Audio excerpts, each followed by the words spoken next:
शेंगा चांगल्या शिजून निघल्यात आणि अशा शिजल्या म्हणजे तळताना पण त्याचा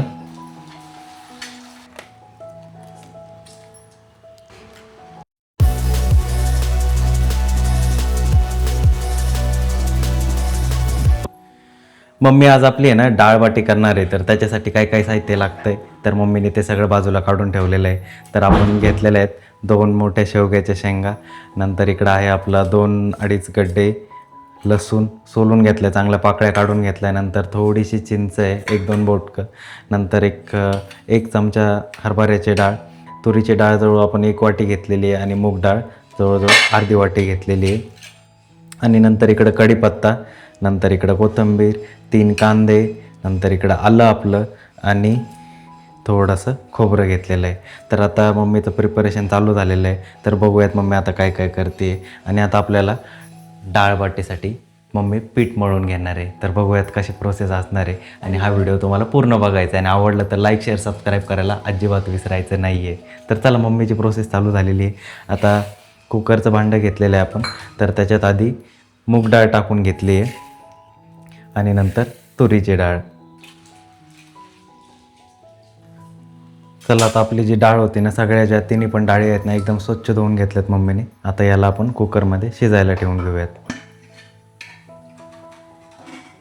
आणि थोडीशी त्याच्यात आपण हळद टाकून घेऊयात. चिंच धुवून घ्यायची थोडीशी आणि जोपर्यंत आपलं डाळी शिजत आहेत तोपर्यंत ही चिंच भिजू घालायची. तर शेवग्याच्या शेंगा कट करून घेऊ आपण. आता या शेंगा जरी मोठ्या दिसत असल्या ना, तरी पण इतक्या चवदार आहेत ना, आपल्या मित्राच्याच घरच्या आहेत. खूप चवदार शेंगा आहेत, म्हणजे ह्याच्यामध्ये गर खूप निघतो आणि असं निबार वगैरे काही वाटत नाही. फक्त दिसताना मोठ्या दिसतात त्या, बाकीचं काही नाही.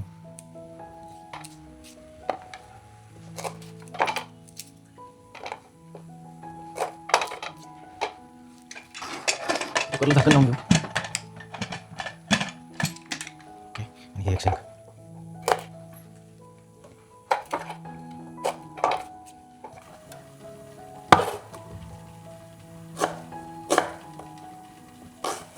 आता मम्मी शेंगा धुवून घेते, चांगल्या स्वच्छ अशा धुवून घ्यायच्या. सगळ्या गोष्टी व्यवस्थित कापून झाल्या. आता हे सगळं वाटून घ्यायचं आहे आपल्याला. ठोसर असं चांगलं खोबरं आलं लसूण बारीक करून घेतलेलं आहे. अर्धा चमचा जिरे आणि अर्धा चमचा मोहरी. कांदा टाकायचा आहे.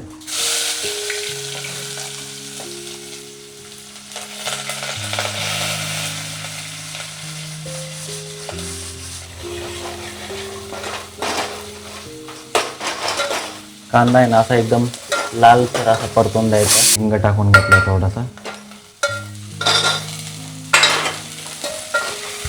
मस्त असं याला परतून घ्यायचं. आता शेंगा आपण काही उकडून नाही घेतलेल्या आहे, डायरेक्टली याच्यात टाकलेल्या आहेत. जसं जसं कांदा परतत जाईल ना, तसं शेवग्याच्या शेंगा पण उकडत जातील, म्हणून डायरेक्टली आपण कांदा परततानाच टाकलेल्या आहेत. शेंगा आता जवळजवळ थोड्याशा परतून झालेल्या आहेत आपल्या. आता याच्यात आपण मसाले टाकून घेऊया. हळद टाकून झाली. आता याच्यात आपण मिक्सरमध्ये जो मसाला बारीक केला होता तो टाकून घेऊया. खोबरं आलं लसूण. सांबार मसाला टाकून घेऊ आणि मीठ 1.5-2 चमचे टाकलेलं. चांगलं याचं मिश्रण एकत्रित करून घेऊ. आता बाटीसाठी ना आपण गावरान तूप घेतलेलं आहे, 5 ते 6 चमचे मोठे. थोडंसं गव्हाचं पीठ घेतो आहे, नॉर्मल जे आपण चपातीसाठी वापरतो ना, तर ते पीठ घेतो आहे. आणि नंतर इकडं हे पण गव्हाचंच पीठ आहे, पण हे ना थोडंसं असं ठोसर दळून आणलेलं आहे. म्हणजे 2 वाट्या हे आणि 3 वाट्या ठोसर दळलेलं पीठ गव्हाचं. आणि 1 चमचा आता बेसन पीठ टाकून घेतो आपण. तुम्ही ना नॉर्मल पण पीठ घेऊ शकता. त्याच्यामध्ये ना फक्त समजा 2 वाट्या जर गव्हाचं पीठ घेतलं ना, तर 1 वाटी त्याच्यात आपण रवा टाकू शकतो.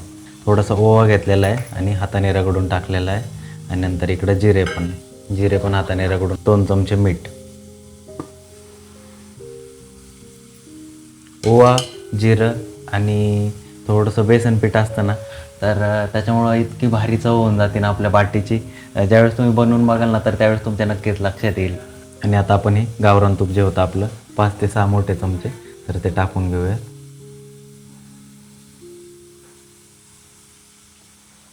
चांगलं जे आपलं गावरान तूप टाकलेलं आहे ना, तर त्याच्या अशा गठोळ्या होत्या थोड्या थोड्या, तर ते एकदम फोडून घ्यायचे अशा चांगले आणि मग नंतर पाणी टाकून मळून घ्यायचं.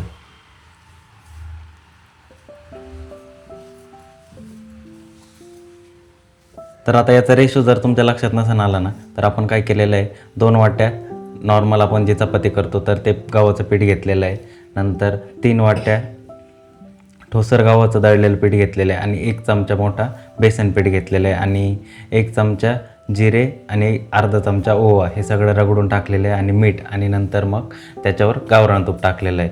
तर आता तुमच्याकडं जर ठोसर गव्हाचं पीठ जर नसेल ना, तर नॉर्मल चपातीचं पीठ चांगलं चाळून घ्यायचं आणि नंतर त्याच्यामध्ये 2 वाट्या जर गव्हाचं पीठ घेतलं तर त्याच्यामध्ये ना 1 वाटी रव्याची टाकायची आणि चांगलं मळून घ्यायचं ते, आणि त्याने पण डाळबाटीने एकदम मस्त अशी होऊन जाते.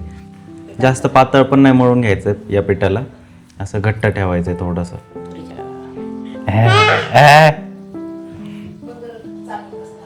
बघ तूच आदू पण असाच होता का ग?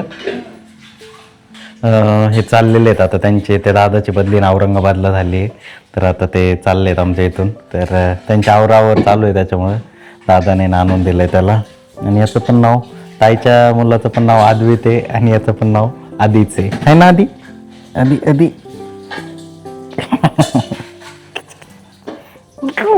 शेंगा चांगल्या शिजून निघल्यात. ओके, चांगला मसाला तयार झाला आहे. आता ह्याच्यात आपण हे डाळ टाकून घेऊ.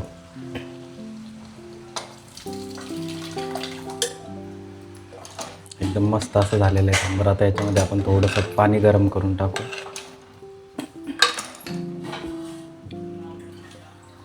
चिंच भिजायला टाकली होती तर त्याचा कोळ मम्मीने काढून घेतलेला आहे. आता आपल्याला या सांबारमध्ये टाकून घ्यायचं आहे.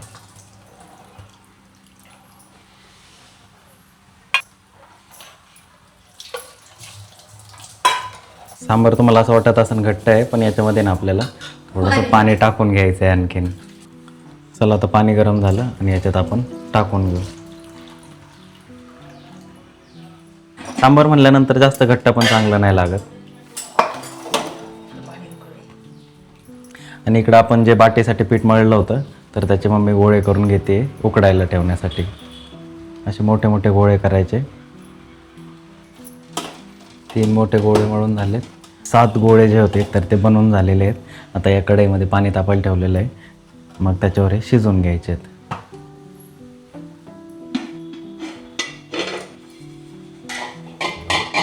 खाली पाणी आहे, नंतर वरती आपली चाळणी ठेवलेली आहे. शेंगा चांगल्या शिजून निघल्यात, चांगले दाबू दाबू भरलेत मम्मीने.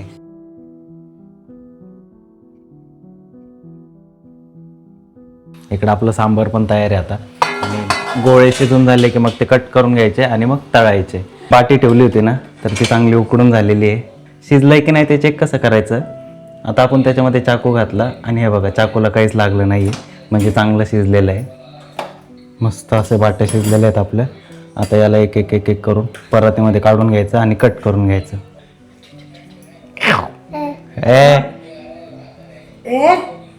आदवी आदू आदी आदी आदी आदी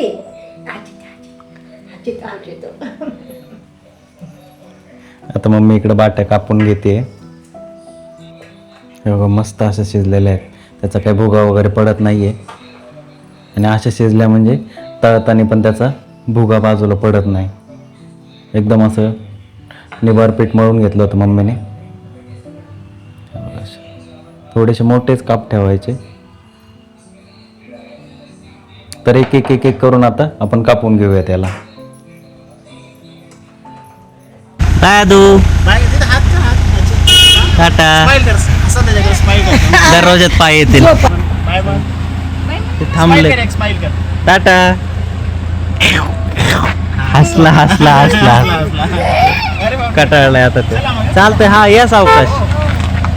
हा हा. तर चला मित्रांनो, आता दादाला आणि त्यांना वाटायला लावलं. आता त्यांची बदली झाली होती ते तर आता गेलेले आहेत ते, आणि आपल्या पुढच्या प्रोसेसला आपण चालू करूयात. तर वाट्या लावता लावताच म्हणजे ते निघाले होते, तोपर्यंत मम्मी कट करत होती, त्याच्यामुळे आपण मध्येच थांबून घेतलं. आणि आता एवढं एक गोळा कट करायचं राहिला आहे. चला आता आपलं सांबार एकदम मस्त असं झालेलं आहे, चांगलं त्याला तरी पण आलेली आहे. आणि आता आपण त्याच्यामध्ये थोडीशी कसुरी मेथी टाकून घेऊ आणि कोथिंबीर पण. सांबार एकदम व्यवस्थित तयार झालेलं आहे आता. आणि तेल तापलं एक नाही बघून घेऊ आपण थोडंसं. आहे बघा, तेल एकदम व्यवस्थित तापलेलं आहे. आता आपण एक 15-20 डाळबाटी तळून घेणार आहे. आता याच्यात आहे ना बऱ्याच ठिकाणी उकडून पण घेतात, नंतर मग आपलं जे शेणाच्या गवऱ्या असतात तर त्याच्यात पण भाजून घेतात, नाहीतर मग कोळसा असतो त्याच्यावर पण भाजून घेतात हारावर. तर आता आपण ती गोष्ट करत नाही आहे, कारण की आता त्या गोष्टीसाठी एक गावाकडे गेल्यानंतरच आपण कधीतरी करू ती गोष्ट. पण इथं आता आपल्याकडे ज्या गोष्टी आहेत आता तर त्याच्यावरच आपण सगळं करतो आहे. तर त्या प्रकारे पण केली जाते डाळबाटी, म्हणजे हारावर भाजून, नाहीतर मग कोळशावर भाजून, नाहीतर मग शेणाच्या गवऱ्यांमध्ये तशी पण केली जाते. आणि मला अशी आवडते म्हणून आपण अशी करतो आहे, तेलामध्ये तळून घेतो आहे. बघा तेल तापलं होतं त्याच्यामुळं चरका बसलाय थोडासा. फक्त वरतून तळलेलं आहे, आत्ताच टाकलं आहे आपण, अजून काय तळून झालेलं नाही आहे. तर चला हळूहळू तळून देऊ. डाळबाटी मस्त अशी मम्मीने तयार केलेली आहे. आणि इकडं आपण बाट्या ठेवून घेतलेल्या आहेत आणि इकडं आपलं मस्त गरम गरम असं सांबार, शेवग्याची शेंग दिसते.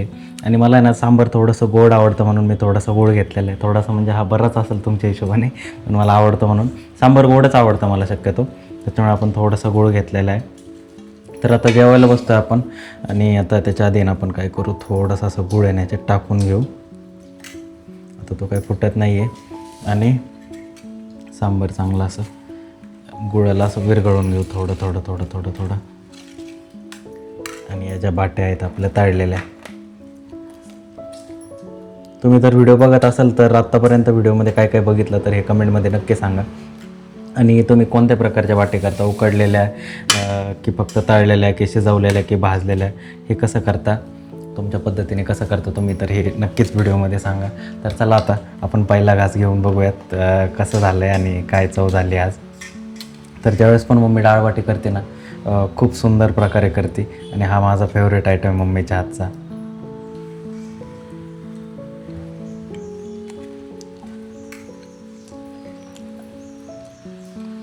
सुंदर झालं आहे डायरेक्ट. म्हणजे सांबारला पण आता गूळ टाकला ना थोडंसं, तर गोडवा आलेला आहे. आणि ना तळल्यामुळे बाटी आहे ना एकदम अशी थोडीशी कुरकुरीत झालेली आहे, जास्त पण नाही. आणि शेवग्याच्या शेंगा, तिन्ही प्रकारच्या डाळी, मीठ, ओवा, जिरे, याच्यामुळे एकदम मस्त चव आलेली आहे. आणि त्याच्यात आपण आहे ना हे बघा, हे खोबरं बघू शकता तुम्ही, असं ठोसर ठोसर ठेवलेलं आहे. त्याच्यामुळे ज्यावेळेस आपण घास घेतो ना तर ते खूप चवदार लागतं आहे. तर मित्रांनो, तुम्ही पण अशा प्रकारची डाळबाटी करून बघा. आणि जर व्हिडिओ आवडला तर लाईक, शेअर, सबस्क्राईब नक्की करा. आणि डाळबाटी करून बघितली तर कशी झाली होती तर ते कमेंटमध्ये येऊन नक्की सांगा. तर चला जेवायला बसूयात आता आणि भेटूयात पुढच्या व्हिडिओमध्ये. तोपर्यंत काळजी घ्या आणि आयुष्याची मजा घेत राहा. धन्यवाद. आणि बघा इकडं मम्मी डाळबाटीमध्ये आमच्या मम्मीचं असंच असतं, डायरेक्ट चुरूनच घेतलं. मम्मी म्हणते ते नको टाकू, पण आता ही गोष्ट व्हिडिओमध्ये तर आलीच पाहिजे आता. तर चला जेवायला बसूयात आणि भेटूयात पुढच्या व्हिडिओमध्ये. तोपर्यंत काळजी घ्या. धन्यवाद.